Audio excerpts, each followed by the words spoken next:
خیبر پختونخوا میں تحریک انصاف کی صوبائی حکومت گرانے میں کیا شہباز حکومت جو ہے واقعی سنجیدہ ہے؟ اگر دیکھا جائے تو حکومت اتحاد کی طرف سے متضاد اشارے مل رہے ہیں۔ اس کے بعد سینئر رہنما بشمول گورنر کے پی فیصل کریم کنڈی صاحب ہوئے، وفاقی وزیر برائے جو امور کشمیر اور گلگت ہیں بلتستان امیر مقام صاحب ہوئے، وہ تحریک انصاف کی حکومت گرانے کا اشارہ دیتے دکھائی دے رہے ہیں، جبکہ بعض دوسرے رہنما بشمول وزیر اعظم کے مشیر برائے سیاسی امور رانا ثناء اللہ صاحب کا کہنا ہے کہ خیبر پختونخوا کی صوبائی حکومت کے خلاف کسی قسم کی تحریک عدم اعتماد زیر غور نہیں اور نہ ہی مولانا فضل الرحمان سے حکومت گرانے کے حوالے سے کوئی بات ہوئی ہے۔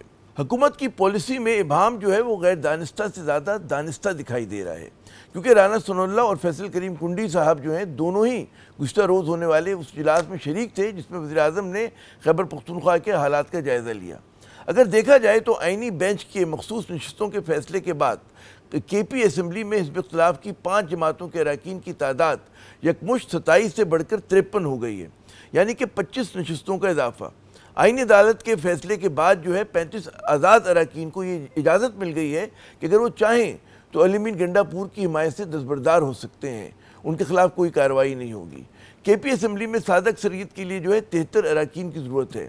علی امین گنڈا پور کو اسمبلی میں کہتے ہیں نا 93 اراکین کی حمایت حاصل ہے، جن میں سے 58 کا تعلق جو ہے تحریک انصاف سے، جبکہ 35 جو ہیں وہ آزاد امیدوار ہیں۔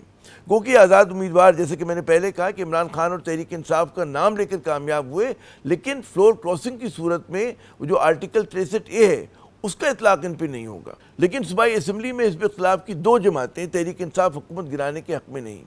ذرائع کے مطابق عوامی نیشنل پارٹی کے ایمل ولی خان نے شہباز شریف صاحب کے سامنے یہ نقطہ نظر رکھا ہے کہ جی علی امین گنڈا پور کی حکومت کو گرا کر انہیں کہتے ہیں نا کہ سیاسی شہید کا درجہ نہ دیا جائے۔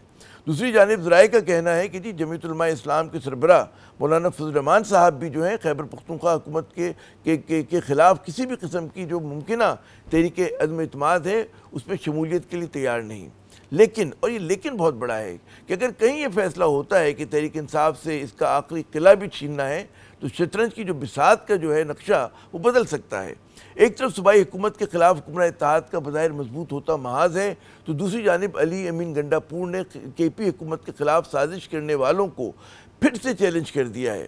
وزیر اعلیٰ نے کہا کہ جی گورنر کی جو ہے یعنی کہ اپنے گورنر کی بات کرے کے پی کے، حکومت گرانے کی ان کی کوئی حیثیت نہیں، اور فیصل کریم کنڈی صاحب جو ہیں وہ از خود کونسلر کی سیٹ بھی نہیں جیت سکتے۔ انہوں نے گورنر کا نیا نام بھی رکھ دیا۔ آپ کا موقف کونسلر کا الیکشن تو جیت نہیں سکتا، خود دیکھ رہے گا۔ اس کے میں نے نیا نام رکھا ہے چپاتا، پہلے اس کا نام تھا ویلا مونڈ، آپ چھا کر بند گیا چپاتا، وہ چپاتے نہیں ہوتے۔ تو جناب علی امین کا کہنا ہے کہ جی چاہے جتنا زور لگا لیا جائے آئینی طریقے سے ان کی حکومت کو نہیں گرایا جا سکتا۔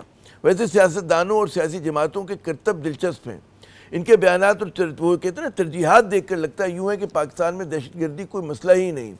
خیبر پختونخوا جہاں متواتر دہشت گردی کے واقعات رونما ہو رہے ہیں اس پر نہ ان کی نظر ہے، نہ ہی دہشت گردی سے مقابلہ کرنا ان کی کوئی ترجیح۔ یہ تمام کام جو ہے وہ کے پی میں بھی اور بلوچستان میں بھی صرف اور صرف سیکورٹی فورسز پر چھوڑ دیا گیا ہے۔